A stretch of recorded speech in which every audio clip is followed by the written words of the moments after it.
Boa tarde, primeiro ano, Geografia, quinta-feira. Vamos começar então, o que interessa? Nós vamos começar a falar sobre a página 29, ok? Nós já vimos que cada um tem a sua moradia, ou seja, a casa onde mora, que lá dentro você faz sua higiene, você come, você vive com a sua família, que você tem vizinhos, né, que moram próximos a você, que dependendo no nosso caso a gente mora na cidade, então os vizinhos moram próximos da gente, mas no caso de quem mora no sítio, na zona rural, a casa uma é espaçada da outra. Por quê? Porque tem a casa e aqui em volta eles podem plantar ou criar animais, né, como cavalo, vaca, porco, enfim, por isso que as casas são mais distantes. Agora nós vamos começar a falar sobre endereço. Endereço é uma coisa essencial, né, para você ter. Por quê? Porque se não tivesse, a rua não tivesse nome na frente da sua casa ou do seu prédio, não tivesse um númerozinho, não tem como encontrar onde você mora, certo? Que nem, por exemplo, lá no colégio, o Elza Campos, ele fica na Rua Antônio Basílio. Então, como é que você chega lá? No meu caso, eu saio, vou pela Barão de Mesquita, vou para Santo Afonso e sigo reto. Olha quantos nomes de rua que eu falei nesse meio do caminho. Agora, se não tivesse, eu não teria como saber onde é que é, né? Ou então eu teria que pedir para alguém que conhece me levar até o lugar. Assim como também, se eu fizer uma compra, por exemplo, na Americanas, né? Eu consigo receber em casa, por quê? Porque a transportadora vai olhar o nome da minha rua, o número, né, o número do meu apartamento e vai dizer, então é para entregar, e o nome da cidade também, né, no Rio de Janeiro, para entregar, certo? Se não tiver endereço, o cara vai olhar e vai dizer, que cidade, que bairro, que rua, qual que é o número, não vou entregar nada. Tranquilo sobre isso? Então vamos lá. As ruas têm nomes, né, e elas podem ser nome de pessoas que fizeram alguma coisa grandiosa, ou pode ser nome de frutas, de cidades, deixa eu ver o que mais que ele traz aqui de exemplo, de povos, de flores, de tribos indígenas, de animais, tá? Como por exemplo, a minha rua se chama Morales de los Rios. Daí, eu sei, o que eu sei dele? Eu sei que ele foi um arquiteto muito famoso, tá? Ele é relacionado às escolas de belas artes aqui do Rio de Janeiro, embora ele não seja carioca, ele seja da Espanha, tá? Por isso que ele tem esse nome estranho. E aqui no Rio de Janeiro é muito interessante, porque tem as plaquinhas, e nas plaquinhas tem o nome, e embaixo tem um comentário do que é, né? Quem era aquela pessoa, o que aconteceu naquela data, enfim, que cidade que é aquela. Isso é muito legal. No vários lugares que eu estive no Brasil, eu nunca tinha visto esse modelo de placa e eu achei super 10, tá? E aí, você já sabe que a rua tem que ter nome, né? E que a sua casa, sua moradia tem que ter um número.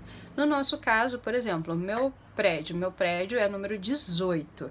Só que se eu colocar lá no endereço Rua Morales, número 18, a pessoa vai pensar, é uma casa, né? E vai chegar aqui e vai ver que tem vários apartamentos.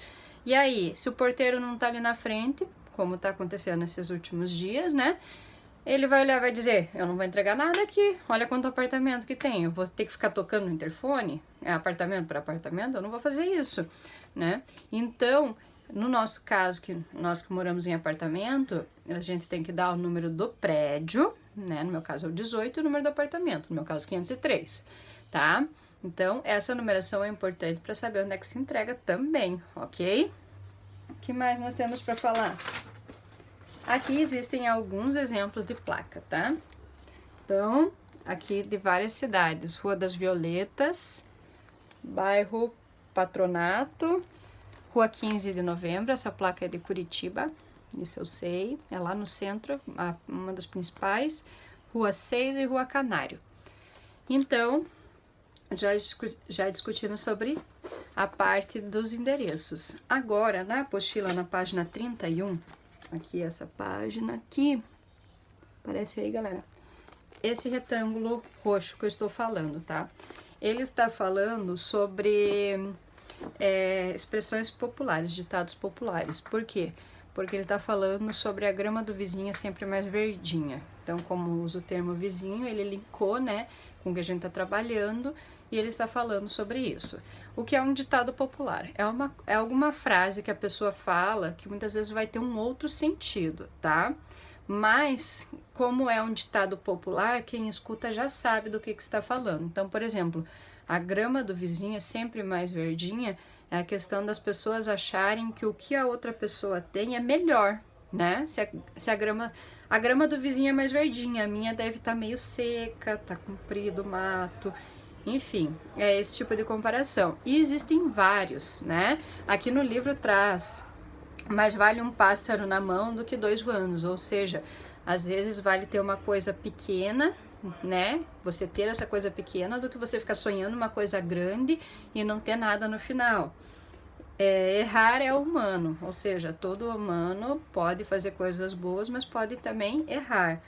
A mentira tem perna curta, ou seja, se ela tem a perninha curtinha, ela não vai muito longe, né? Ela não vai conseguir andar rápido, algum momento ela vai ser descoberta.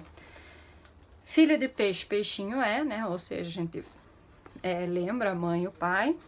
De grão em grão a galinha enche o papo, ou seja, de pouquinho em pouquinho a gente consegue coisas grandiosas. E existem muitos outros ditados populares, que nem tirar o seu cavalinho da chuva.